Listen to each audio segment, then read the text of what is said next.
सत श्री अकाल जी, तुसीं वेख रहे हो NB न्यूज़ से मैं मनिंदर कौर लैके हाजिर हाँ 7 बजे का बुलेटिन ते अज गल करांगे किसानां दी। जी हाँ, किसान लगातार धरने प्रदर्शन कर रहे हैं। किसान सड़कों ते अपने हक लई लड़ रहे हैं। गल करिए 26 ते 27 नवंबर ते तां किसान दिल्ली चलो तहत पंजाब विच हरियाणा दियां सारियां किसान जथेबंदियां ने दिल्ली की तैयारी कर ली है। वो हर हिले दिल्ली पहुंचण का दावा कर रहे हैं।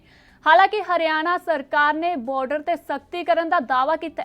किसानों का कहना है कि पंजाब और हरियाणा तो दिल्ली वाल किसानों के 26 और 27 नवंबर को होने वाले जो भी लोग ने उन्होंने रोकणगे, चाहे पुलिस है उन्होंने नहीं बख्शणगे, दिल्ली दे विच एंटर करके ही रहणगे। पंजाब के किसानों वालों दिल्ली कूच नूं लैके भावें ही हरियाणा सरकार ने अपने बार्डर सील कर दिते ने, पर किसानों ने दिल्ली जाने की अपनी जो तैयारी है पूरी तरह कस ली है। दस दे कि औरतां भी किसानों के संघर्ष च पूरी तरह डट गई ने। पंजाब वासियों का हर वासी का यही कहना कि जदों तक मोदी सरकार अपने तिन्ने खेती कानून वापस नहीं लैंदी वो पीछे नहीं हटणगे। दस दे कि किसानों वालों लगातार नवे खेती कानूनों खिलाफ विरोध किया जा रहा है। किसान लगातार दिल्ली की कूच विच लगे हुए ने।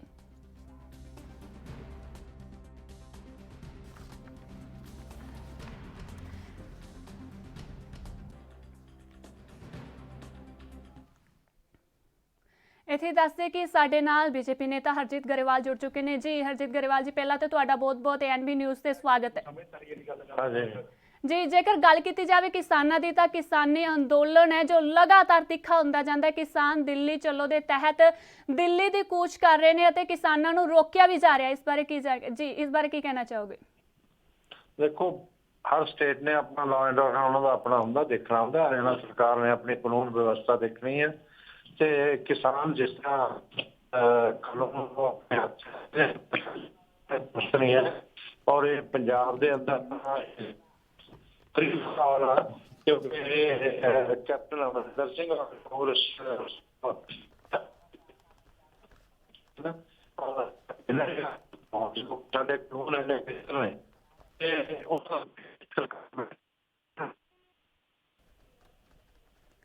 इत्थे दस दी कि साडे नाल इस समय आप नेता अमन अरोड़ा भी जुड़ चुके हैं। जी अमन अरोड़ा जी, आप जी का बहुत बहुत स्वागत है NB न्यूज़ से। अमन जी, जेकर गल की जाए किसानी मुद्दे की, तो किसानी मुद्दा जो लगातार गरमांदा जा रहा है, किसान लगातार दिल्ली की कूच कर रहे हैं। जी मैडम, ये तो किसान जथेबंदियां ने सारे तकरीबन 1.5 महीना पहले ही प्रोग्राम बना लिया सीगा। पर जी मंदभागी गल है वो ये है कि जिस तरीके दे नाल एमरजेंसी के दिन अज केंद्र की मोदी सरकार ने और हरियाणा की खट्टर सरकार ने याद करा दिते ने कि फ्री मूवमेंट ऑफ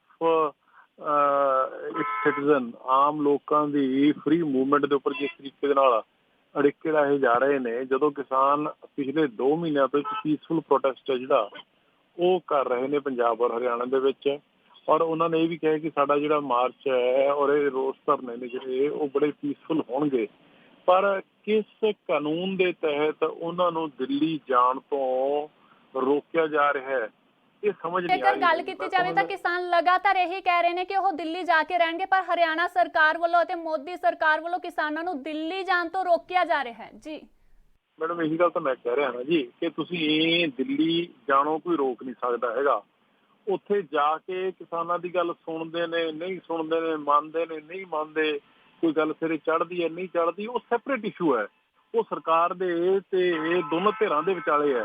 पर बिल्कुल उन्होंने रस्ते दे विच ही रोकना पुलिस दे जोर दे उपर, ये गलत है। ये अज तक कदे नहीं देखा सीगा। वही एमरजेंसी के काले दिनों की याद जी बीजेपी दोबारा मुल्क नूं करा रही है। जी ते हरियाणा सरकार वालों किसानों की फड़ोफड़ी दी जो ने गिरफ्तारियां भी चालू ने। हरियाणा दे विच किसानों को गिरफ्तार भी किया गया हरियाणा सरकार वालों। जी दोबारा फिर वही गल को फिर कहा जाती है जी कि एमरजेंसी वाला काम है जिहड़ा वो कर रहे हैं। इस तरीके दे नाल उन्हां दी आवाज़ नूं दबा के उन्हां नूं अद्धी अद्धी रातां नूं उन्हां दे घरों चक के वो सोचदी है सरकार, बीजेपी सोचदी है कि इस नाल शायद वो इस अंदोलन नूं इस रोह नूं दबा लेगी। पर वो ये नहीं समझ रहे हैं कि जिन्ना इस तरीके का पुलिसिया डंडा ते सरकार आपदा जोर दिखाने की कोशिश करेगी, उन्ने ही ਵੱਧ ਜ਼ੋਰਦਾਰ ਤਰੀਕੇ ਦੇ ਨਾਲ ਇਹ ਬਾਉਂਸ ਬੈਕ ਕਰੇਗਾ, ਉਨਾ ਹੀ ਜਿਹੜਾ ਜੋਸ਼ ਹੈ ਉਹ ਕਿਸਾਨਾਂ ਦੇ ਵਿੱਚ ਭਰਿਆ ਜਾਏਗਾ ਤੇ ਸਰਕਾਰ ਨੂੰ ਅਲਟੀਮੇਟਲੀ ਹਾਰਨਾ ਹੀ ਪੈਣਾ, ਮੰਨਣੀ ਹੀ ਪੈਣੀ ਹੈ ਗੱਲ। ਬੈਠ ਕੇ ਟੇਬਲ ਦੇ ਉੱਪਰ ਤੁਸੀਂ ਜੋ ਮਰਜ਼ੀ ਡਿਸਕਸ਼ਨ ਕਰ ਲਓ, ਪਰ ਜੇ ਤੁਸੀਂ ਕਹੋਗੇ ਪੁਲਿਸ ਦੇ ਡੰਡੇ ਦੇ ਜ਼ੋਰ ਦੇ ਔਰ FIR ਦੇ ਜ਼ੋਰ ਦੇ ਉੱਪਰ ਤੁਸੀਂ ਕਿਸਾਨਾਂ ਦੀ ਆਵਾਜ਼ ਨੂੰ ਦਬਾ ਲਓਗੇ, ਤੇ ਮੈਂ ਸਮਝਦਾ ਕਿ ਉਹ ਉਹਨਾਂ ਦੀ ਗਲਤ ਥਾਟ ਪ੍ਰੋਸੈਸ ਹੈ, ਉਹ ਨਹੀਂ ਪੋਸੀਬਲ ਹੈਗਾ। ਜੀ, ਤੇ ਕਿਸਾਨ ਜਦੋਂ ਅੱਜ ਅੰਬਾਲੇ ਦੇ ਵਿੱਚ ਅੰਬਾਲਾ ਬਾਰਡਰ ਕ੍ਰੋਸ ਕਰ ਰਹੇ ਸੀ ਤਾਂ ਕਿਸਾਨਾਂ ਦੇ ਉੱਪਰ ਬੁਛਾੜਾਂ ਵੀ ਚਲਾਈਆਂ ਗਈਆਂ ਨੇ ਪਾਣੀ ਦੀਆਂ, ਕਿਉਂਕਿ ਜੇਕਰ ਇਹ ਬੈਠ ਕੇ ਸਿਲਸਿਲਾ ਹੱਲ ਹੁੰਦਾ ਹੈ ਤਾਂ ਕਿਸਾਨਾਂ ਦੇ ਨਾਲ ਬੈਠ ਕੇ ਸਰਕਾਰ ਇਸ ਗੱਲਬਾਤ ਨੂੰ ਕਿਉਂ ਨਹੀਂ ਖਤਮ ਕਰਦੀ, ਕਿਸਾਨਾਂ ਦੇ ਜੋ ਹੱਕ ਹੈ ਉਹਨਾਂ ਨੂੰ ਕਿਉਂ ਨਹੀਂ ਵਾਪਸ ਕਰਦੀ? ਜੀ ਉਹੀ ਤਾਂ ਗੱਲ, ਸਵਾਲ ਉਹੀ ਹੈ ਮੈਡਮ, ਜਵਾਬ ਵੀ ਉਹੀ ਹੈ ਵੀ ਸਰਕਾਰ ਅੱਜ ਅੰਨੀ ਗੋਲੀ ਸਰਕਾਰ, ਮੋਦੀ ਸਾਹਿਬ ਦੀ ਸਰਕਾਰ ਨਹੀਂ, ਇਹ ਅਡਾਨੀਆਂ ਅੰਬਾਨੀਆਂ ਦੇ ਵਿਚੋਲੀਆਂ ਦੀ ਸਰਕਾਰ ਹੈ। ਉਹ ਸਿਰਫ ਔਰ ਸਿਰਫ ਕਹਿ ਕੇ ਬੇਵਕੂਫ ਬਣਾ ਰਹੇ ਨੇ ਕਿਸਾਨਾਂ ਨੂੰ, ਜਦ ਕਿ ਸਹੀ ਮਾਇਨੇ ਦੇ ਵਿੱਚ ਉਹ ਕਿਸਾਨਾਂ ਦਾ ਕੋਈ ਮਸਲਾ ਹੱਲ ਹੀ ਨਹੀਂ ਕਰਨਾ ਚਾਹੁੰਦੇ ਹੈਗੇ। ਜੇ ਮਸਲਾ ਹੱਲ ਕਰਨ ਦੀ ਨੀਅਤ ਹੁੰਦੀ ਉਹਨਾਂ ਦੀ ਤੇ ਬੈਠ ਕੇ ਮਸਲੇ ਹੱਲ ਕੀਤੇ ਜਾਣੇ ਸੀ ਮੀਟਿੰਗਾਂ ਦੇ ਜ਼ਰੀਏ, ਨਾ ਕਿ ਉਹਨਾਂ ਦੇ ਉੱਪਰ ਪਾਣੀ ਦਾ ਵਿਛਾੜਾ ਚਲਾ ਕੇ ਜਾਂ ਡਾਂਗਾਂ ਦੇ ਨਾਲ। ਇਹ ਤਰੀਕਾ ਜਿਹੜਾ ਕਿਸੇ ਵੀ ਡੈਮੋਕ੍ਰੇਸੀ ਦੇ ਲਈ ਇੱਕ ਲਾਨਤ ਹੈ ਜੋ ਅੱਜ ਮੋਦੀ ਸਰਕਾਰ ਕਰ ਰਹੀ ਹੈ। ਜੀ ਅਮਨਾ ਅਰੋੜਾ ਜੀ, ਜਿਸ ਤਰ੍ਹਾਂ ਕਿ ਕਿਸਾਨਾਂ ਦਾ 26 ਅਤੇ 27 ਨਵੰਬਰ ਨੂੰ ਦਿੱਲੀ ਕੂਚ ਕਰ ਰਹੇ ਨੇ, ਤਾਂ ਦਿੱਲੀ ਦੇ ਵਿੱਚ ਆਮ ਆਦਮੀ ਪਾਰਟੀ ਦੀ ਕੀ ਰਣਨੀਤੀ ਰਹੇਗੀ? ਕਿਸਾਨਾਂ ਦੇ ਹੱਕ ਵਿੱਚ ਆਮ ਆਦਮੀ ਪਾਰਟੀ ਖੜੀ ਹੈ, ਤਾਂ ਕਿ ਉਸ ਦਿਨ ਵੀ ਦਿੱਲੀ ਦੇ ਵਿੱਚ ਤੁਸੀਂ ਆਮ ਆਦਮੀ ਪਾਰਟੀ ਹੈ ਜੋ ਕਿਸਾਨਾਂ ਦੇ ਨਾਲ ਜਾਣਗੇ, ਧਰਨੇ ਪ੍ਰਦਰਸ਼ਨ ਦੇ ਵਿੱਚ ਸ਼ਾਮਿਲ ਹੋ ਰਹੇ ਨੇ? ਜੀ ਦੇਖੋ, ਅਸੀਂ ਤਾਂ ਪਹਿਲਾਂ ਹੀ ਕਹਿ ਦਿੱਤਾ ਸੀਗਾ, ਸਾਡੇ ਪਾਰਟੀ ਪੰਜਾਬ ਯੂਨਿਟ ਨੇ ਵੀ ਕਹਿ ਦਿੱਤਾ, ਦਿੱਲੀ ਯੂਨਿਟ ਨੇ ਵੀ ਕਹਿ ਦਿੱਤਾ ਸੀਗਾ ਕਿ ਦਿੱਲੀ ਹੈ ਜਿਹੜੀ ਉਹ ਕਿਸਾਨਾਂ ਨੂੰ ਸਮਰਪਿਤ ਹੈ। ਸਾਡੇ ਜਿਹੜੇ ਵਰਕਰ ਉਹ ਬਿਨਾਂ ਪਾਰਟੀ ਦੇ ਝੰਡੇ ਡੰਡਿਆਂ ਤੋਂ ਉਹ ਕਿਸਾਨ ਜਥੇਬੰਦੀਆਂ ਦੇ ਝੰਡੇ ਫੜ ਕੇ ਉਹਨਾਂ ਦੇ ਨਾਲ ਚੱਲੇ ਨੇ। ਪਿੰਡਾਂ ਹਰੇਕ ਪਿੰਡ ਤੋਂ ਅਸੀਂ ਇਹ ਪਹਿਲਾਂ ਹੀ ਕਹਿ ਚੁੱਕੇ ਸੀਗੇ, ਔਰ ਦਿੱਲੀ ਯੂਨਿਟ ਵੱਲੋਂ ਵੀ ਸਾਰਾ ਇੰਤਜ਼ਾਮ ਹੈ ਜਿਹੜਾ ਉਹਨਾਂ ਨੂੰ ਸਹਿਯੋਗ ਹੈ ਉਹਨਾਂ ਦੇ ਨਾਲ, ਕਿਸਾਨ ਜਥੇਬੰਦੀਆਂ ਦੇ ਮੋਢੇ ਨਾਲ ਮੋਢਾ ਨਾਲ ਜੋੜ ਕੇ ਸਾਡੇ ਪੰਜਾਬ ਦੇ ਵਰਕਰਸ ਵੀ ਔਰ ਦਿੱਲੀ ਦੇ ਵਰਕਰਸ ਵੀ ਨਾਲ ਖੜੇ ਨੇ। ਗੱਲ ਕੀਤੀ ਜਾਵੇ ਤਾਂ ਕਿਸਾਨ ਜਥੇਬੰਦੀਆਂ ਦੇ ਨਾਲ 3 ਦਸੰਬਰ ਦੀ ਕੇਂਦਰ ਵੱਲੋਂ ਮੀਟਿੰਗ ਵੀ ਕੀਤੀ ਜਾਣੀ ਹੈ, ਜਿਸ ਦੇ ਵਿੱਚ ਕਿਸਾਨੀ ਮੁੱਦਿਆਂ ਤੇ ਹੀ ਚਰਚਾ ਕੀਤੀ ਜਾਵੇਗੀ। ਕਿ ਤੁਹਾਨੂੰ ਨਹੀਂ ਲੱਗਦਾ ਜੋ 3 ਦਸੰਬਰ ਨੂੰ ਮੀਟਿੰਗ ਕੀਤੀ ਜਾਏਗੀ ਬਹੁਤ ਲੇਟ ਹੋ ਜਾਵੇਗੀ? ਕਿਉਂਕਿ ਇਹ ਕਿਸਾਨਾਂ ਦਾ ਕਹਿਣਾ ਕਿ ਜੇਕਰ ਮੀਟਿੰਗ ਕਰਨੀ ਹੈ ਤਾਂ ਉਹ ਪਹਿਲਾਂ ਕਰਨ, ਮੀਟਿੰਗ ਫਾਇਦਾ ਨਹੀਂ ਹੈ। ਜੀ ਬਿਲਕੁਲ ਜੀ, ਇਹ ਤਾਂ ਹੁਣ ਸਿਰਫ ਔਰ ਸਿਰਫ ਅੱਖਾਂ ਦੇ ਵਿੱਚ ਘੱਟਾ ਪਾਉਣ ਵਾਲਾ ਕੰਮ ਹੈ ਜਿਹੜਾ ਕੇਂਦਰ ਉਹ ਕਰ ਰਿਹਾ ਹੈ। ਜੇ ਉਹ ਇੰਨੀ ਸਿੰਸੀਅਰ ਹੁੰਦੇ ਕਿਸਾਨੀ ਕੌਜ਼ ਦੇ ਪ੍ਰਤੀ ਤਾਂ ਸਭ ਤੋਂ ਪਹਿਲਾਂ ਤਾਂ ਇਹ ਆਰਡੀਨੈਂਸ ਲੈ ਕੇ ਆਉਣ ਤੋਂ ਪਹਿਲਾਂ ਹੀ ਉਹਨਾਂ ਦੇ ਨਾਲ ਡਿਸਕਸ਼ਨਾਂ ਨੇ ਜਿਹੜੀਆਂ ਹੋਣੀਆਂ ਚਾਹੀਦੀਆਂ ਸੀਗੀਆਂ। ਉਸ ਤੋਂ ਬਾਅਦ ਵੀ ਬਹੁਤ ਲੰਮਾ ਸਮੇਂ ਜਿਹੜਾ ਉਹ ਗੁਜ਼ਰ ਚੁੱਕਿਆ ਤੇ 2 ਮੀਟਿੰਗਾਂ ਨੇ ਜਿਹੜੀਆਂ ਉਹ ਬੜੇ ਦੇ ਨਾਲ ਹੋਈ। ਹੁਣ ਇਹ ਚਲੋ ਮੀਟਿੰਗਾਂ ਨੂੰ ਅਸੀਂ ਡਿਸਕਸ ਕਰਦੇ ਹੈਗੇ, ਡਾਇਲੌਗ ਦਾ ਜ਼ਰੀਏ ਜਿਹੜਾ ਉਹ ਚੱਲਦਾ ਰਹਿਣਾ ਚਾਹੀਦਾ, ਪਰ ਜੋ ਵਤੀਰਾ ਅੱਜ ਕਿਸਾਨਾਂ ਦੇ ਪ੍ਰਤੀ ਅੱਜ ਕੇਂਦਰ ਸਰਕਾਰ ਔਰ BJP ਸਰਕਾਰ ਹਰਿਆਣਾ ਦੀ ਦਿਖਾ ਰਹੀ ਹੈ, ਉਹਦੇ ਨਾਲ ਇਹ ਮੀਟਿੰਗਾਂ ਬੇਸਿੱਟਾ ਹੋਣ ਦੇ ਚਾਂਸਿਸ ਵੱਧ ਜਾਣੇ ਨੇ, ਕਿਉਂਕਿ ਇੱਕ ਤਰੀਕੇ ਦੀ ਕੜੱਤਣ ਹੈ ਜਿਹੜੀ ਉਹ ਸਰਕਾਰ ਦੇ ਵਿਚਾਲੇ ਔਰ ਜਥੇਬੰਦੀਆਂ ਦੇ ਵਿਚਾਲੇ ਵੱਧ ਜਾਣੀ ਹੈ। ਸੋ ਇਸ ਕਰਕੇ ਉਹਨਾਂ ਨੂੰ ਇਹ ਜਿਹੜੀ ਅੱਜ ਦੀ ਕਾਰਵਾਈ ਹੈ ਉਹ ਨਹੀਂ ਕਰਨੀ ਚਾਹੀਦੀ ਸੀ। ਸਿਖਾਵੇਂ ਤਰੀਕੇ ਨਾਲ ਉਹਨਾਂ ਨੂੰ ਆਉਣ ਦੇ, ਬੈਠ ਕੇ ਗੱਲਬਾਤ ਕਰਦੇ, ਨੁਮਾਇੰਦੇ ਲੈ ਲੈਂਦੇ, 4 ਨੁਮਾਇੰਦੇ ਸਰਕਾਰ ਦੇ ਬੈਠ ਜਾਂਦੇ, 4 ਨੁਮਾਇੰਦੇ ਜਥੇਬੰਦੀਆਂ ਦੇ ਬੈਠ ਜਾਂਦੇ, ਗੱਲਬਾਤ ਸੁਣਦੇ, ਜੋ ਕੋਈ ਚੀਜ਼ ਜਾਇਜ਼ ਲੱਗਦੀ ਉਹ ਮੰਨਦੇ, ਨਹੀਂ ਜਾਇਜ਼ ਲੱਗਦੀ ਨਾ ਮੰਨਦੇ। ਪਰ ਇਹ ਕੋਈ ਤਰੀਕਾ ਨਹੀਂ ਹੈ ਵੀ ਤੁਸੀਂ ਕਹੋ ਕਿ ਤੁਹਾਨੂੰ ਵੰਡ ਨਹੀਂ ਦੇਣਾ ਹੈਗਾ। ਦਿੱਲੀ ਕੋਈ ਮੋਦੀ ਸਾਹਿਬ ਦੀ ਆਪਦੀ ਪ੍ਰਾਈਵੇਟ ਜਾਇਦਾਦ ਹੈ ਵੀ ਉਹ ਰੋਕ ਲੈਣਗੇ। ਸੋ ਇਸ ਕਰਕੇ ਇਹ ਗਲਤ ਵਤੀਰਾ ਜਿਹੜਾ ਅੱਜ ਅਡਾਪਟ ਕੀਤਾ ਜਾ ਰਿਹਾ ਹੈ। ਜੀ ਇੱਥੇ ਦਿੱਲੀ ਸਰਕਾਰ, ਦਿੱਲੀ ਪੁਲਿਸ ਵੱਲੋਂ ਜੋ ਕਿਸਾਨਾਂ ਨੇ ਅਰਜੀ ਦਿੱਤੀ ਸੀਗੀ ਪ੍ਰਦਰਸ਼ਨ ਕਰਨ ਲਈ ਜੰਤਰ ਮੰਤਰ ਤੇ, ਉਸ ਅਰਜੀ ਨੂੰ ਖਾਰਿਜ ਕਰ ਦਿੱਤਾ ਗਿਆ ਸੀ, ਪਰ ਉਸ ਦੇ ਬਾਵਜੂਦ ਵੀ ਕਿਸਾਨ ਨੇ ਜੋ ਦਿੱਲੀ ਦੇ ਵਿੱਚ ਪ੍ਰਦਰਸ਼ਨ ਕਰਨਗੇ। ਜੀ ਇਸ ਬਾਰੇ ਕੀ ਕਹਿਣਾ ਚਾਹੋਗੇ? ਦੁਬਾਰਾ ਉਹੀ ਸਵਾਲ ਹੈ ਜੀ, ਮੈਂ ਕਹਿ ਰਿਹਾ ਕਿ ਉਹ ਹਰ ਇੱਕ ਹੀਲਾ ਵਸੀਲਾ ਜਿਹੜਾ ਉਹ ਵਰਤ ਰਹੇ ਨੇ ਕੇਂਦਰ ਸਰਕਾਰ ਵਾਲੇ, ਪਰ ਉਹਨਾਂ ਦਾ ਕੋਈ ਹੀਲਾ ਵਸੀਲਾ ਚੱਲਣਾ ਨਹੀਂ ਹੈਗਾ। ਹੁਣ ਜਦੋਂ ਅੰਦੋਲਨ ਖੜੇ ਹੁੰਦੇ ਨੇ ਤੇ ਵੱਡੀਆਂ ਜਿਹੜੀਆਂ ਸਰਕਾਰਾਂ ਨੇ, ਵੱਡੇ ਜਿਹੜੇ ਤਾਨਾਸ਼ਾਹ ਨੇ ਉਹ ਡਿੱਗਦੇ ਦੇਖੇ ਨੇ ਆਪਾਂ ਪੂਰੀ ਦੁਨੀਆ ਦੇ ਵਿੱਚ। ਤੇ ਜਦੋਂ ਕਿਸਾਨ ਜਿਹੜਾ ਕਿ ਅੰਨਦਾਤਾ ਪੂਰੇ ਮੁਲਕ ਦਾ, ਜੇ ਉਹਦੇ ਪੇਟ ਦੇ ਉੱਪਰ ਲੱਤ ਮਾਰੀ ਤੇ ਕਿਵੇਂ ਸਰਕਾਰਾਂ ਸੋਚਦੀਆਂ ਨੇ ਕਿ ਉਹ ਉਹਨਾਂ ਦੀ ਗੱਲ ਸੁਣੇ ਬਗੈਰ ਉਹਨਾਂ ਨੂੰ ਦਰਕਿਨਾਰ ਕਰ ਦੇਣਗੀਆਂ। ਸੋ ਆਲ ਸਡਨ ਨਾਲ ਡਾਇਲੋਗ ਹੈ ਜਿਹੜਾ ਉਹਦੇ ਨਾਲ ਜੀ ਅਰੋੜਾ ਜੀ, ਤੁਸੀਂ ਇਸੇ ਤਰ੍ਹਾਂ ਸਾਡੇ ਨਾਲ ਬਣੇ ਰਹਿਣਾ। ਇੱਥੇ ਦੱਸਦੇ ਕਿ ਸਾਡੇ ਨਾਲ ਭਾਰਤੀ ਕਿਸਾਨ ਯੂਨੀਅਨ ਦੇ ਆਗੂ ਸਰਬਜੀਤ ਸਿੰਘ ਜੁੜ ਚੁੱਕੇ ਨੇ। ਜੀ ਸਰਬਜੀਤ ਜੀ, ਜੇਕਰ ਦੇਖਿਆ ਜਾਏ ਤਾਂ ਕਿਸਾਨਾਂ ਵੱਲੋਂ ਲਗਾਤਾਰ ਸੰਘਰਸ਼ ਕੀਤਾ ਜਾ ਰਿਹਾ ਤੇ ਦਿੱਲੀ ਦੇ ਵਿੱਚ ਸਵੇਰੇ ਕਿਸਾਨ ਕੂਚ ਵੀ ਕਰਨਗੇ। ਇਸ ਬਾਰੇ ਅਗਲੀ ਤੁਹਾਡੀ ਕੀ ਰਣਨੀਤੀ ਰਹੇਗੀ? ਅਗਲੀ ਜੋ ਰਣਨੀਤੀ ਹੈ ਜੀ? ਦੇਖੋ, ਸਾਡੀ ਰਣਨੀਤੀ ਬਿਲਕੁਲ ਸਪਸ਼ਟ ਹੈ। ਅਸੀਂ ਇਹ ਆਰ ਪਾਰ ਦੀ ਲੜਾਈ ਲੜ ਰਹੇ ਹਾਂ ਜੀ, ਕਿਉਂਕਿ ਇਹ ਸਾਡਾ ਜਿਹੜਾ ਜੀਵਨ ਮਰਨ ਦੀ ਇਹ ਸਾਡਾ ਸਵਾਲ ਹੈ, ਕਿਉਂਕਿ ਸਾਡੇ ਤੇ ਬੜਾ ਵੱਡਾ ਹਮਲਾ ਮੋਦੀ ਸਰਕਾਰ ਨੇ ਕੀਤਾ। ਇਸ ਕਰੋਨਾ ਕਾਲ ਦਾ ਬਹਾਨਾ ਲੈ ਕੇ ਕਰੋਨਾ ਕਾਲ ਦੇ ਵਿੱਚ ਇਹ ਸਾਡੇ ਤੇ ਬੜਾ ਲੁਕਵੇਂ ਤਰੀਕੇ ਨਾਲ ਆਰਡੀਨੈਂਸ ਲਿਆ ਕੇ ਇਹ ਇੱਕ ਹਮਲਾ ਕੀਤਾ ਸਾਨੂੰ ਮਾਰਨ ਲਈ, ਸਾਨੂੰ ਉਹਨਾਂ ਕਾਰਪੋਰੇਟ ਘਰਾਣਿਆਂ ਦੇ ਵਸ ਪਾਉਣ ਲਈ। ਇਸ ਕਰਕੇ ਅਸੀਂ ਵੱਡੀ ਲੜਾਈ ਲੜ ਰਹੇ ਹਾਂ ਅਤੇ ਲੜਾਈ ਸਾਡੀ ਆਰ ਪਾਰ ਦੀ ਹੋਵੇਗੀ। ਜੀ, ਜਿਸ ਤਰ੍ਹਾਂ ਕਿਸਾਨਾਂ ਵੱਲੋਂ ਅੱਜ ਦਿੱਲੀ ਦੇ ਵਿੱਚ ਕੂਚ ਕਰਨ ਦੀ ਕੋਸ਼ਿਸ਼ ਕੀਤੀ ਜਾ ਰਹੀ ਸੀ ਤਾਂ ਅੰਬਾਲੇ ਦੇ ਵਿੱਚ ਕਿਸਾਨਾਂ ਨੂੰ ਰੋਕਿਆ ਗਿਆ ਤੇ ਉਹਨਾਂ ਦੇ ਉੱਤੇ ਪਾਣੀ ਦੀਆਂ ਬੁਛਾੜਾਂ ਵੀ ਚਲਾਈਆਂ ਗਈਆਂ ਨੇ। ਜੀ ਦੇਖੋ, ਪਾਣੀ ਦੀਆਂ ਵਿਛਾੜਾਂ ਚਲਾਉਣ ਚਾਹੇ ਗੋਲੀਆਂ ਚਲਾਉਣ, ਕਿਉਂਕਿ ਅਸੀਂ ਉਂਝ ਵੀ ਮਰਾਂਗੇ। ਸਾਡੀ ਆਉਣ ਵਾਲੀ ਜਿਹੜੀ ਭਵਿੱਖ, ਸਾਡਾ ਬੱਚੇ ਸਾਡੇ ਉਹ ਕਰਜ਼ਈ ਹੋ ਜਾਣਗੇ। ਅਸੀਂ ਤਾਂ ਪਹਿਲਾਂ ਹੀ ਬਹੁਤ ਕ੍ਰਾਈਸਿਸ ਹੈ। ਇਸ ਜੀਵਨ ਨਾਲੋਂ ਅਸੀਂ ਮਰਨਾ ਚੰਗਾ ਸਮਝਾਂਗੇ। ਪਾਣੀ ਦਾ ਪਾਣੀ ਕੀ, ਅਸੀਂ ਗੋਲੀਆਂ ਦਾ ਵੀ ਟੱਕਰਾ ਕਰਾਂਗੇ। ਜੀ, ਜੇਕਰ ਸਰਬਜੀਤ ਜੀ ਇੱਥੇ ਗੱਲ ਕੀਤੀ ਜਾਵੇ ਤਾਂ ਹਰਿਆਣਾ ਪੁਲਿਸ ਵੱਲੋਂ ਖਨੌਰੀ, ਸ਼ੰਭੂ ਬਾਰਡਰ ਅਤੇ ਹੋਰ ਕਈ ਜਿਹੜੇ ਮੇਨ ਬਾਰਡਰ ਨੇ ਉਹਨਾਂ ਨੂੰ ਬਲੌਕ ਕਰ ਦਿੱਤਾ ਗਿਆ, ਸੀਲ ਕਰ ਦਿੱਤਾ ਗਿਆ ਕਿ ਤਾਂ ਕਿ ਕਿਸਾਨ ਦਿੱਲੀ ਵੱਲ ਕੂਚ ਨਾ ਕਰ ਸਕਣ। ਜੀ ਦੇਖੋ, ਗੱਲ ਇਹ ਆ, ਪੰਜਾਬ ਦੇ ਵਿੱਚੋਂ ਕਿਸਾਨਾਂ ਦਾ ਹੜ੍ਹ ਤੁਰ ਗਿਆ। ਜੇ ਹੜ੍ਹ ਦੇ ਅੱਗੇ ਕੁਝ ਨਾ ਰੁਕਦਾ, ਨਾ ਇਹਨਾਂ ਦੇ ਬੈਰੀਕੇਡ ਰਹਿਣੇ ਆ, ਨਾ ਪੁਲਿਸ ਰਹਿਣੀ ਆ। ਇਹਨਾਂ ਨੂੰ ਸਾਰੇ ਕੁਝ ਰਸਤੇ ਕਲੀਅਰ ਕਰਨੇ ਪੈਣਗੇ। ਅਸੀਂ ਬੇਨਤੀ ਵੀ ਕਰਦੇ ਹਾਂ ਕਿ ਪਹਿਲਾਂ ਹੀ ਕਲੀਅਰ ਕਰ ਦੇਣਾ। ਅਸੀਂ ਹਿੰਸਾ ਦੇ ਹੱਕ ਵਿੱਚ ਨਹੀਂ, ਪਰ ਜੇ ਸਾਨੂੰ ਇਹ ਮਜਬੂਰ ਕਰਨਗੇ ਤਾਂ ਕੁਝ ਵੀ ਹੋ ਸਕਦਾ ਜੀ। ਤੇ ਜਿਸ ਤਰ੍ਹਾਂ ਕਿ ਇਸ ਅੰਦੋਲਨ ਦੇ ਵਿੱਚ ਬੀਬੀਆਂ ਵੀ ਸ਼ਾਮਿਲ ਹੋ ਰਹੀਆਂ ਨੇ, ਬੱਚੇ ਵੀ ਸ਼ਾਮਿਲ ਹੋ ਰਹੇ ਨੇ ਤੇ ਜੋ ਕਿਸਾਨ ਨੇ ਆਪਣਾ 6 ਮਹੀਨੇ ਦਾ ਜੋ ਰਾਸ਼ਨ ਹੈ ਟਰੈਕਟਰ ਟਰਾਲੀਆਂ ਦੇ ਪਹਿਲਾਂ ਹੀ ਲੈ ਕੇ ਜਾ ਰਹੇ ਨੇ, ਤੇ ਤੁਹਾਨੂੰ ਨਹੀਂ ਲੱਗਦਾ ਕਿ ਇਹ ਸੰਘਰਸ਼ ਹੈ ਕਾਫੀ ਲੰਬਾ ਹੋਣ ਵਾਲਾ ਹੈ, ਕਾਫੀ ਜ਼ਿਆਦਾ ਦਿੱਕਤਾਂ ਦਾ ਸਾਹਮਣਾ ਕਰਨਾ ਪੈ ਸਕਦਾ ਹੈ? ਜੀ ਦੇਖੋ, ਤੁਹਾਨੂੰ ਦੱਸਿਆ ਇਹ ਜਿਹੜਾ ਸੰਘਰਸ਼ ਹੈ ਬਹੁਤ ਵੱਡਾ ਹੈ ਤੇ ਬਹੁਤ ਜ਼ਰੂਰੀ ਹੈ। ਤੇ ਵੱਡੇ ਸੰਘਰਸ਼ ਲਈ ਫਿਰ ਵੱਡੇ ਜਿਹੜੇ ਸਾਨੂੰ ਪ੍ਰਬੰਧ ਕਰਨੇ ਪਏ ਤੇ ਪ੍ਰਬੰਧ ਕੀਤੇ ਹੋਏ ਨੇ। ਟਰਾਲੀਆਂ ਦੇ ਵਿੱਚ ਸਾਡਾ ਰਾਸ਼ਨ ਲੋੜ ਆ, ਭਾਵੇਂ 6 ਮਹੀਨੇ ਲੱਗਣ, ਭਾਵੇਂ ਸਾਲ ਲੱਗੇ। ਇਹ ਸਰਕਾਰ ਨੂੰ ਝੁਕਣਾ ਪਏਗਾ। ਜਦੋਂ ਤੱਕ ਸਰਕਾਰ ਇਹ ਜਿਹੜੇ ਕਾਲੇ ਕਾਨੂੰਨ ਨੇ ਵਾਪਸ ਨਹੀਂ ਲੈਂਦੀ, ਉਦੋਂ ਤੱਕ ਇਹ ਸੰਘਰਸ਼ ਅਸੀਂ ਇਸੇ ਤਰ੍ਹਾਂ ਲੜਾਂਗੇ। ਅਸੀਂ ਭਾਵੇਂ ਕਿਵੇਂ ਔਖੇ ਹੋਈਏ, ਸਾਡੇ ਬੱਚੇ, ਸਾਡੀਆਂ ਬੀਬੀਆਂ, ਸਾਡੀਆਂ ਭੈਣਾਂ ਉਹ ਵੀ ਸਾਡੇ ਨਾਲ ਖੜ ਗਈਆਂ ਨੇ। ਅਸੀਂ ਇਹ ਆਰ ਪਾਰ ਦੀ ਲੜਾਈ ਲੈ ਕੇ ਚੱਲੇ ਹਾਂ ਅਤੇ ਅਸੀਂ ਮੋਦੀ ਸਰਕਾਰ ਨੂੰ ਜਦੋਂ ਤੱਕ ਉਹ ਇਹ ਕਾਨੂੰਨ ਵਾਪਸ ਨਹੀਂ ਲੈਂਦੀ ਉਦੋਂ ਤੱਕ ਇਹ ਸੰਘਰਸ਼ ਸਾਡਾ ਜਾਰੀ ਰਹੇਗਾ। ਸਾਡੀ ਚੇਤਾਵਨੀ ਹੈ ਮੋਦੀ ਸਰਕਾਰ ਨੂੰ। ਹੁਣ ਜਿਸ ਤਰ੍ਹਾਂ ਕਿ ਕਿਸਾਨ ਨੇ ਦਿੱਲੀ ਵੱਲ ਕੂਚ ਕਰ ਰਹੇ ਨੇ ਤੇ ਕੱਲ ਵੀ ਕਿਸਾਨ ਨੇ ਜੋ ਕਾਫੀ ਹਰ ਪਿੰਡ ਵਿੱਚੋਂ, ਹਰ ਸ਼ਹਿਰ ਦੇ ਵਿੱਚੋਂ ਕਿਸਾਨ ਦਿੱਲੀ ਵੱਲ ਕੂਚ ਕਰਨਗੇ, ਤੇ ਤੁਹਾਨੂੰ ਨਹੀਂ ਲੱਗਦਾ ਜੋ, ਕਿਉਂਕਿ ਸਰਕਾਰ ਵੱਲੋਂ ਪਹਿਲਾਂ ਹੀ ਕਹਿ ਦਿੱਤਾ ਗਿਆ ਕਿ ਕਿਸਾਨਾਂ ਨੂੰ ਦਿੱਲੀ ਕੂਚ ਨਹੀਂ ਕਰਨ ਦਿੱਤਾ ਜਾਵੇਗਾ? ਜੀ ਦੇਖੋ, ਸਰਕਾਰ ਆਪਣੀਆਂ ਗੱਲਾਂ ਕਹਿ ਰਹੀ ਹੈ, ਸਰਕਾਰ ਆਪਣੇ ਕੰਮ ਕਰ ਰਹੀ ਹੈ। ਅਸੀਂ ਕਿਸਾਨ ਜਿਹੜਾ ਸਾਡਾ ਏਜੰਡਾ ਹੈ, ਜਿਹੜਾ ਸਾਡੀ ਮੰਜ਼ਿਲ ਹੈ, ਉਹਦੇ ਵੱਲ ਤੁਰੇ ਹੋਏ ਆ ਤੇ ਅੱਗੇ ਵਧਾਂਗੇ ਅਤੇ ਵਧਦੇ ਰਹਾਂਗੇ।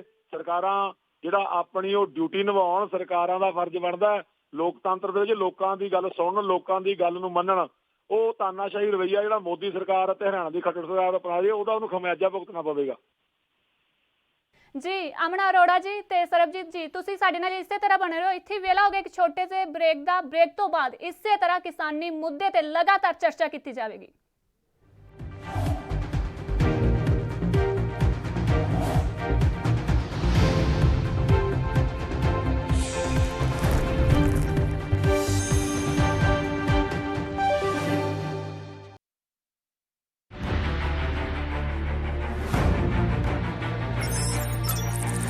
खबर चाहे सियासत की हो या सरकार की,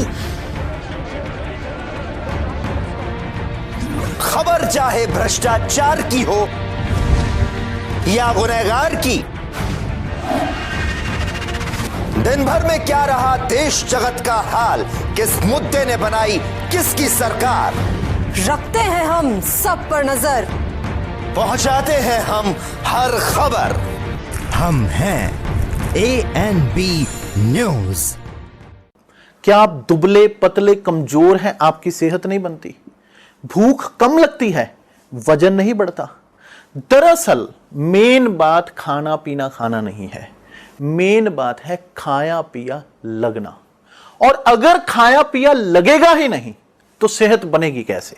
इसलिए हमारी संस्था सन्यासी आयुर्वेदा ने एक ऐसी दवा बनाई है जो कि आपके पाचन तंत्र को, आपके लीवर सिस्टम को ठीक करने का काम करती है, ताकि आप जो भी खाएं उसका पूरे का पूरा निचोड़ आपके शरीर को लगे, आपकी भूख बढ़े, खाया पिया सही से लगे, नया खून बने, हड्डियों में जान आए, वजन बढ़े, ताकत बढ़े, चेहरे पर नूर आए और आप मोटे तगड़े खूबसूरत पर्सनैलिटी के मालिक बन जाएं। यह दवा पूरी तरह से आयुर्वेदिक होती है। इसका शरीर पर कोई भी साइड इफेक्ट, कोई भी नुकसान या दुष्प्रभाव नहीं होता। लड़के लड़कियां दोनों इसका इस्तेमाल कर सकते हैं और पहले 15 दिन के अंदर ही आपको इसका असर महसूस हो जाएगा। सिर्फ 650 रुपए की पूरे 1 महीने की दवा होती है और आप इसे घर बैठे 01145454545 पर फोन करके दवा मंगवा सकते हैं।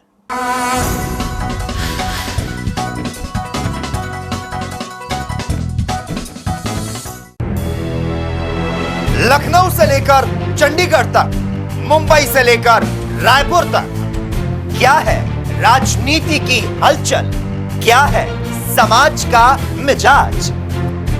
राजधानी लाइव, हमारी नजर, आपका फैसला, हर रोज सुबह 8 बजे सिर्फ ANP न्यूज पर।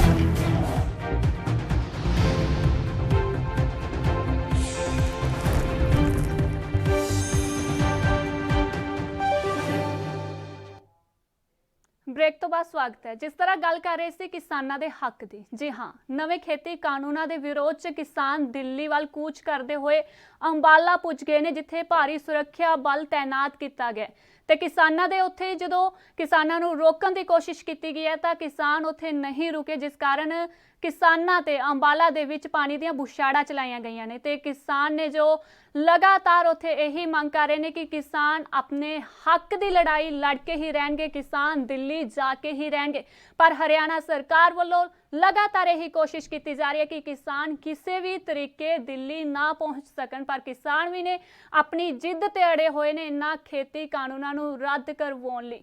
ਕਿਸਾਨ ਲਗਾਤਾਰ ਇੱਕ ਹੀ ਮੰਗ ਕਰ ਰਹੇ ਨੇ ਕਿ ਇਹਨਾਂ ਖੇਤੀ ਕਾਨੂੰਨਾਂ ਨੂੰ ਰੱਦ ਕੀਤਾ ਜਾਵੇ।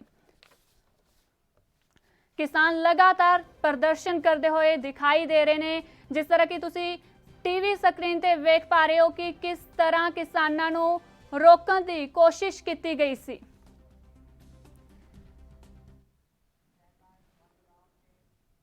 साडे नाल लगातार सरबजीत जी जुड़े हुए ने। जी सरबजीत जी, जिस तरह की दिल्ली सरकार ਵੱਲੋਂ ਉੱਥੇ ਜੋ ਤੁਹਾਡੀ ਅਰਜ਼ੀ ਦਿੱਤੀ ਗਈ ਸੀ ਉਸ ਨੂੰ ਖਾਰਿਜ ਕਰ ਦਿੱਤਾ ਗਿਆ ਸੀ, ਪਰ ਫਿਰ ਵੀ ਕਿਸਾਨ ਦਿੱਲੀ ਦੀ ਤਿਆਰੀ ਕਰ ਰਹੇ ਨੇ, ਕਿਸਾਨ ਦਿੱਲੀ ਪਹੁੰਚ ਕੇ ਹੀ ਰਹਿਣਗੇ, ਕਿਸਾਨਾਂ ਦੇ ਕਹਿਣਾ ਜੀ। ਦੇਖੋ ਜਿਹੜੀ ਸਰਕਾਰ ਪਹਿਲਾਂ ਉਹਨਾਂ ਨੇ ਮਨਜ਼ੂਰੀ ਦੇ ਦਿੱਤੀ ਸੀ, ਫਿਰ ਕੈਂਸਲ ਕਰ ਦਿੱਤੀ। ਸਰਕਾਰ ਹੁਣ ਡਰੀ ਬੈਠੀ ਹੈ। ਸਰਕਾਰ ਨੂੰ ਜਿਹੜਾ ਆਪਣਾ ਕੀਤੇ ਤੇ ਹੁਣ ਉਹ ਇੱਕ ਤਰ੍ਹਾਂ ਪਛਤਾਵਾ ਕਰਨ ਵਾਲੀ ਗੱਲ ਹੈ। ਸਰਕਾਰ ਨੂੰ ਅਸੀਂ ਇਹ ਦੱਸਣਾ ਚਾਹੁੰਦੇ ਹਾਂ ਕਿ ਉਹ ਭਾਵੇਂ ਪਾਬੰਦੀਆਂ ਲਾਵੇ, ਭਾਵੇਂ ਉਹ ਸਾਡੀ ਮਨਜ਼ੂਰੀ ਕੈਂਸਲ ਕਰੇ, पर किसान अपने हकों लिए दिल्ली पहुंचणगे ते पहुंच के रहांगे। जी, जिस तरह के किसान कह रहे हैं कि असं दिल्ली जाके रहांगे, पर हरियाणा सरकार ते मोदी सरकार किसानों के दिल्ली आने विच काफ़ी अड़चना पैदा कर रही है, क्योंकि हर किते बैरीकेडिंग लगा दी गई है, हर रस्ते नूं ब्लॉक कर दिता गया। जी देखो जी बैरीकेडिंग वो बैरीकेडिंग कर दे, भावें विछाड़ा पानी दे मार लवे, जिवें पहलां दस्सिआ, भावें गोलियां चला लवे। देखो किसान अपने हकों लिए अज, क्योंकि सानू पता साडा जिहड़ा साडे खेती आ, साडे खेत ने, उन्हां नूं खोण दी तैयारी हो रही है। असीं अपनी इस गल नूं सामने लैके चले कि इस तरह जीउण नालों सानू मरना चंगा है। जे सरकारां मारन पर तुलियां तां असीं तैयार आ मरन लई, तां पर सरकार नूं गल समझ लेनी चाहिदी है। बीजेपी नूं मैं बेनती करदा तुहाडे चैनल राहीं बीजेपी दी सारे लीडरशिप नूं कि तुहाडा हुण समां माड़ा हो गया, तुहाडी पुट्ठी गिणती शुरू हो गई। तुसीं हुण ना पंजाब, ना हरियाणा, ना देश के होर सूबे तुहानूं फिर आउण वाले समय सवाल पुछणगे ते तुहानूं जवाब देना पवेगा। जी, चाहे हरियाणा पुलिस वालों पूरी तरह बार्डरां नूं सील कर दिता गया, किसानां लई अड़िक्का ला दिता गया, पर किसान भी अपनी जिद ते अड़े हुए ने कि वो किसी भी हालत 'च दिल्ली जाके रहणगे। जिस तरह अज किसानां नूं अंबाला दे विच रोकिया गया सी, बैरीकेडिंग भी की गई सी, पानी दीआं बुछाड़ां भी चलाईआं गईआं ने, पर फिर भी किसान अंबाला दे बार्डर नूं क्रॉस कर गए ने। खबर आ रही है सूत्रां दे हवाले तो जी। ਹਾਂ ਦੇਖੋ, ਤੁਸੀਂ ਸੋਸ਼ਲ ਮੀਡੀਆ ਰਾਹੀਂ ਇਹ ਖਬਰ ਵਾਇਰਲ ਹੋ ਰਹੀ ਹੈ ਕਿ ਉਹ ਬੈਰੀਕੇਡ ਤੋੜ ਦਿੱਤੇ ਗਏ ਨੇ ਜੀ। ਅਤੇ ਇਹ ਵੀ ਦੱਸਣਾ ਚਾਹੁੰਦੇ ਹਾਂ, ਹਜੇ ਥੋੜੀ ਗਿਣਤੀ 'ਚ ਉੱਥੇ ਕਿਸਾਨ ਪਹੁੰਚੇ ਸੀ। ਅਸਲ ਜਿਹੜਾ ਇਹ ਸਿਰਫ ਟ੍ਰੇਲਰ ਸੀਗਾ, ਜਿਹੜੀ ਅਸਲ ਫਿਲਮ ਆ ਕੱਲ ਨੂੰ 26 ਤਰੀਕ ਨੂੰ ਸਰਕਾਰ ਨੂੰ ਵੇਚ ਜਾਵੇਗੀ। ਜਦੋਂ ਲੱਖਾਂ ਦੀ ਗਿਣਤੀ ਵਿੱਚ ਹਰਿਆਣਾ ਦੇ ਬਾਰਡਰਾਂ ਦੇ ਕਿਸਾਨ ਪਹੁੰਚਣਗੇ ਤਾਂ ਜਿਹੜੀ ਹਰਿਆਣਾ ਪੁਲਿਸ ਆ ਉਹ ਮੰਨਫੀ ਹੋ ਜਾਵੇਗੀ, ਉਹ ਨਹੀਂ ਰੁਕ ਸਕੇਗੀ ਸਾਡੀ ਇਸ ਜਿਹੜਾ ਸਾਡਾ ਹੜ੍ਹ ਆ ਕਿਸਾਨਾਂ ਦਾ ਉਹਨੂੰ। ਜੀ, ਜਿਸ ਤਰ੍ਹਾਂ ਸਰਬਜੀਤ ਜੀ ਕਿਸਾਨਾਂ ਵੱਲੋਂ ਲਗਾਤਾਰ ਮੀਟਿੰਗਾਂ ਕੀਤੀਆਂ ਜਾ ਰਹੀਆਂ ਨੇ, ਪਰ ਉਹ ਮੀਟਿੰਗਾਂ ਦਾ ਕੋਈ ਵੀ ਇੱਕ ਤਰ੍ਹਾਂ ਦਾ ਇਸ ਵਾਰੀ ਮੀਟਿੰਗ ਕੀਤੀ ਸੀ, ਕਿਸਾਨਾਂ ਨੇ ਟ੍ਰੇਨਾਂ ਚੱਲਣ ਦੀ ਇਜਾਜ਼ਤ ਦਿੱਤੀ ਹੈ ਤੇ ਇਸੇ ਤਰ੍ਹਾਂ ਹੁਣ ਇੱਕ ਫਿਰ ਮੀਟਿੰਗ ਕੀਤੀ ਜਾਣੀ ਹੈ 3 ਤਰੀਕ ਨੂੰ। ਤੇ ਉਸ ਮੀਟਿੰਗ ਦੇ ਵਿੱਚ ਤੁਹਾਨੂੰ ਕੀ ਲੱਗਦਾ ਉਸ ਮੀਟਿੰਗ ਦਾ ਕੋਈ ਸਿੱਟਾ ਨਿਕਲੇਗਾ? ਕਿਉਂਕਿ ਹੁਣ 26 ਅਤੇ 27 ਤਰੀਕ ਨੂੰ ਕਿਸਾਨਾਂ ਵੱਲੋਂ ਦਿੱਲੀ ਦੇ ਵਿੱਚ ਪ੍ਰਦਰਸ਼ਨ ਕੀਤਾ ਜਾਣਾ ਹੈ, ਤਾਂ 3 ਤਰੀਕ ਨੂੰ ਮੀਟਿੰਗ ਕਰਨ ਦਾ ਕੀ ਫਾਇਦਾ ਹੈ? ਜੀ ਦੇਖੋ, ਗੱਲ ਇਹ ਆ, ਸਰਕਾਰ ਆਪਣੇ ਤਰੀਕੇ ਨਾਲ ਚੱਲ ਰਹੀ ਹੈ, ਜਥੇਬੰਦੀਆਂ ਆਪਣੇ ਸੰਘਰਸ਼ ਨੂੰ ਆਪਣੇ ਤਰੀਕੇ ਨਾਲ ਅੱਗੇ ਵਧਾ ਰਹੀਆਂ। ਦੇਖੋ, ਜਿਹੜਾ ਉਸ ਪਿਛਲੀ ਮੀਟਿੰਗ ਦੇ ਵਿੱਚ ਇਹ ਕਲੀਅਰ ਕਰ ਦਿੱਤਾ ਗਿਆ ਸੀ ਕਿ ਜੇ ਨਹੀਂ ਤੁਸੀਂ ਕੋਈ ਫੈਸਲਾ ਕਰਨਾ ਤਾਂ ਸਾਡਾ ਜਿਹੜਾ 26 ਤੇ 27 ਨਵੰਬਰ ਦਾ ਦਿੱਲੀ ਘੇਰਨ ਦਾ ਜਿਹੜਾ ਐਲਾਨ ਹੈ ਉਹ ਬਰਕਰਾਰ ਆ, ਅਸੀਂ ਉਹ ਆਪਣਾ ਐਜੀਟੇਸ਼ਨ ਕਰਾਂਗੇ। ਸਰਕਾਰ ਨੇ ਭਾਵੇਂ ਕਿ 3 ਤਰੀਕ ਨੂੰ ਦੁਬਾਰਾ ਸੱਦਾ ਭੇਜਿਆ, ਉਹ ਕੋਈ ਮਾਇਨੇ ਨਹੀਂ ਰੱਖਦਾ, ਕਿਉਂਕਿ ਸਾਡਾ ਜਿਹੜਾ ਪ੍ਰਦਰਸ਼ਨ 26-27 ਨਵੰਬਰ ਦਾ ਹੁਣ ਸਰਕਾਰ ਕੇਵਲ ਤੇ ਕੇਵਲ ਖਾਨਦਾਨ ਪੂਰਤੀ ਕਰ ਰਹੀ ਹੈ। ਜੀ, ਤੇ ਜਿਸ ਤਰ੍ਹਾਂ ਸਰਬਜੀਤ ਜੀ ਕਈ ਥਾਵਾਂ ਤੋਂ ਤੇ ਕਿਸਾਨਾਂ ਨੇ ਦਿੱਲੀ ਵੱਲ ਕੂਚ ਕਰ ਦਿੱਤਾ ਹੈ, ਤੇ ਤੁਹਾਡੇ ਉੱਥੇ ਕੀ ਹਾਲਾਤ ਨੇ? ਤੁਹਾਡੇ ਉੱਥੇ ਕੀ ਅਗਲੀ ਰਣਨੀਤੀ ਹੈ ਸਵੇਰੇ ਦਿੱਲੀ ਜਾਣ ਦੀ ਤਿਆਰੀ 'ਚ? ਰਣਨੀਤੀ ਇਹੀ ਹੈ, ਸਾਰੇ ਵੱਖ-ਵੱਖ ਰਸਤਿਆਂ ਨੂੰ ਹੋ ਕਰਕੇ ਜਿਹੜੇ ਦੂਰ ਦੇ ਜ਼ਿਲ੍ਹੇ ਨੇ ਅੱਜ ਰਾਤੀ ਉਹ ਬਾਰਡਰਾਂ ਦੇ ਨੇੜੇ ਜਿੱਥੇ-ਜਿੱਥੇ ਵੀ ਸਾਡੇ ਟਿਕਾਣੇ ਬਣਾਏ ਹੋਏ ਨੇ ਉੱਥੇ ਇਕੱਠੇ ਹੋ ਰਹੇ ਨੇ। ਉਸ ਤੋਂ ਅੱਗੇ ਸਵੇਰੇ ਅਸੀਂ ਸਾਰੇ ਇਕੱਤਰ ਹੋ ਕੇ ਵੱਡੀ ਤਾਕਤ ਦੇ ਨਾਲ ਵੱਡੀ ਗਿਣਤੀ ਨਾਲ ਅੱਗੇ ਵਧਾਂਗੇ। ਫਿਰ ਜਿਵੇਂ ਅਗਲੇ ਜੋ ਮੌਕੇ ਦੇ ਹਾਲਾਤ ਹੋਣਗੇ, ਸਾਡੇ ਸੀਨੀਅਰ ਲੀਡਰਸ਼ਿਪ ਉਸ ਦੇ ਅਨੁਸਾਰ ਰਣਨੀਤੀ ਬਣਾਵੇਗੀ ਅਤੇ ਜੇ ਸਾਨੂੰ 22 ਦੀ ਵੇ ਸਾਨੂੰ ਰੋਕ ਲਿਆ ਗਿਆ, ਫਿਰ ਇਹਦੇ ਨਾਲ ਅਸੀਂ ਵੀ ਰਣਨੀਤੀ ਬਦਲ ਕੇ ਜਿਹੜਾ ਦਿੱਲੀ ਦਾ ਘਰਾਹ ਕਰ ਦਾਂਗੇ, ਦਿੱਲੀ ਦੀ ਸਪਲਾਈ ਰੋਕ ਦਾਂਗੇ। ਜ਼ਰੂਰੀ ਵਸਤਾਂ ਫਿਰ ਦਿੱਲੀ ਨੂੰ ਨਹੀਂ ਪਹੁੰਚ ਸਕਣੀਆਂ, ਭਾਵੇਂ ਦੁੱਧ ਹੋਵੇ ਭਾਵੇਂ ਸਬਜ਼ੀਆਂ ਹੋਣ, ਫਿਰ ਉਹ ਜਿਹੜੀ ਲੋਕਾਂ ਦੀ ਦਿੱਕਤ ਦੀ ਜ਼ਿੰਮੇਵਾਰ ਦਿੱਲੀ ਦੀ ਸਰਕਾਰ ਹੋਵੇਗੀ, ਹਰਿਆਣਾ ਦੀ ਸਰਕਾਰ ਹੋਵੇਗੀ। ਜੀ, ਕਿਉਂਕਿ ਕਿਸਾਨਾਂ ਵੱਲੋਂ ਲਗਾਤਾਰ ਸ਼ਾਂਤੀ ਬਣਾਏ ਰੱਖਣ ਦੀ ਅਪੀਲ ਕੀਤੀ ਜਾ ਰਹੀ ਹੈ ਤੇ ਕਿਸਾਨਾਂ ਵੱਲੋਂ ਇਹ ਕਿਹਾ ਜਾ ਰਿਹਾ ਕਿਸਾਨ ਆਗੂਆਂ ਵੱਲੋਂ ਕਿ ਜੇਕਰ ਉਹਨਾਂ ਨੂੰ ਪੁਲਿਸ ਕਿਤੇ ਵੀ ਰੋਕਦੀ ਹੈ ਤਾਂ ਉਹ ਉੱਥੇ ਹੀ ਧਰਨਾ ਪ੍ਰਦਰਸ਼ਨ ਕਰਨਗੇ, ਉਹ ਵੀ ਸ਼ਾਂਤਮਈ ਤਰੀਕੇ ਨਾਲ। ਜੀ ਬਿਲਕੁਲ ਅਸੀਂ ਹੁਣ ਤੱਕ ਦਾ ਜਿੰਨਾ ਸਾਡਾ ਪਿਛਲਾ ਸੰਘਰਸ਼ ਹੈ, ਤੁਸੀਂ ਦੇਖੋ ਇਹ ਰਿਕਾਰਡ ਹੈ ਕਿ ਕਿਤੇ ਵੀ ਕੋਈ ਹਿੰਸਾ ਕਿਸਾਨਾਂ ਨੇ ਨਹੀਂ ਕੀਤੀ ਅਤੇ ਅਸੀਂ ਅੱਜ ਵੀ ਕਹਿੰਦੇ ਹਾਂ ਕਿ ਅਸੀਂ ਹਿੰਸਾ ਦੇ ਪੱਖ ਵਿੱਚ ਨਹੀਂ ਹਾਂ, ਪਰ ਅਸੀਂ ਲੋਕਤੰਤਰੀ ਢੰਗ ਦੇ ਨਾਲ ਸਾਡਾ ਹੱਕ ਹੈ ਕਿ ਅਸੀਂ ਆਪਣੀ ਗੱਲ ਆਪਣਾ ਵਿਰੋਧ ਜਤਾਈਏ, ਉਹ ਅਸੀਂ ਜਤਾ ਰਹੇ ਹਾਂ। ਜੇ ਸਾਨੂੰ ਜਿੱਥੇ ਵੀ ਸਰਕਾਰ ਘੇਰੇਗੀ ਉਹਦੇ ਮੌਕੇ ਤੇ ਰਣਨੀਤੀ ਜਿਹੜੀ ਸਾਡੀ ਸੀਨੀਅਰ ਲੀਡਰਸ਼ਿਪ ਉਹ ਬਣਾਵੇਗੀ।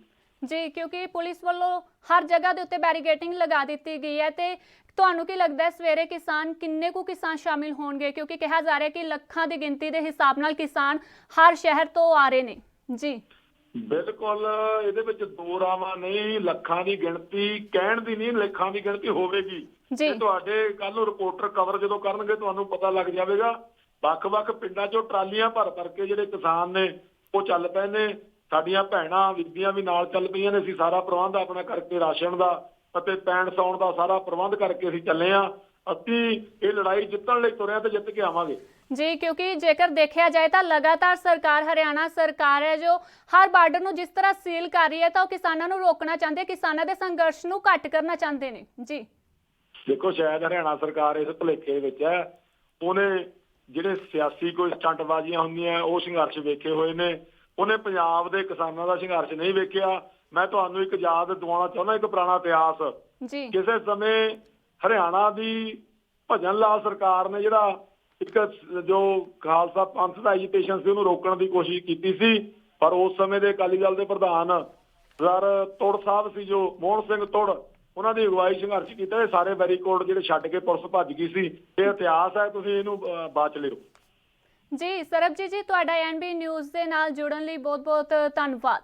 ਇੱਕ ਵਾਰ ਫਿਰ ਦੱਸ ਦੇ ਕਿ ਕਿਸਾਨ ਨੇ ਜੋ ਲਗਾਤਾਰ ਹੀ ਆਪਣੇ ਜਮਹੂਰੀ ਹੱਕਾਂ ਲਈ ਲੜਾਈ ਲੜ ਰਹੇ ਨੇ, ਇਹਨਾਂ ਕਾਲੇ ਕਾਨੂੰਨਾਂ ਨੂੰ ਕਿਸਾਨਾਂ ਵੱਲੋਂ ਲਗਾਤਾਰ ਰੱਦ ਕਰਾਉਣ ਦੀ ਜੋ ਮੰਗ ਕੀਤੀ ਜਾ ਰਹੀ ਹੈ ਤੇ 26 ਅਤੇ 27 ਨਵੰਬਰ ਨੂੰ ਕਿਸਾਨ ਦਿੱਲੀ ਵੱਲ ਵੀ ਕੂਚ ਕਰਨ ਜਾ ਰਹੇ ਨੇ, ਕਿਉਂਕਿ ਕਿਸਾਨਾਂ ਦਾ ਲਗਾਤਾਰ ਇਹੀ ਕਹਿਣਾ ਹੈ ਕਿ ਇਹਨਾਂ ਖੇਤੀ ਕਾਨੂੰਨਾਂ ਨੂੰ ਰੱਦ ਕੀਤਾ ਜਾਵੇ, ਕਿਉਂਕਿ ਜੋ ਇਹ ਖੇਤੀ ਕਾਨੂੰਨ ਨੇ, ਕਾਲੇ ਬਿੱਲ ਨੇ, ਇਹ ਕਿਸਾਨਾਂ ਦੇ ਲਈ ਮਾੜੇ ਨੇ। ਕਿਸਾਨਾਂ ਦੇ ਲਈ ਅੱਗੇ ਆਉਣ ਵਾਲੇ ਸਮੇਂ ਦੇ ਵਿੱਚ ਕਿਸਾਨਾਂ ਨੂੰ ਇਹਨਾਂ ਕਾਨੂੰਨਾਂ ਦੇ ਲੈ ਕੇ ਕਾਫੀ ਨੁਕਸਾਨ ਹੋ ਸਕਦਾ ਹੈ। ਸੋ ਅੱਜ ਦੇ ਬੁਲੇਟਿਨ 'ਚ ਇੰਨਾ ਹੀ। ਮੈਨੂੰ ਮਨਿੰਦਰ ਕੌਰ ਨੂੰ ਦਿਓ ਇਜਾਜ਼ਤ ਤੇ ਬਣੇ ਰਹੋ ਐਨਬੀ ਨਿਊਜ਼ ਦੇ ਨਾਲ। ਧੰਨਵਾਦ।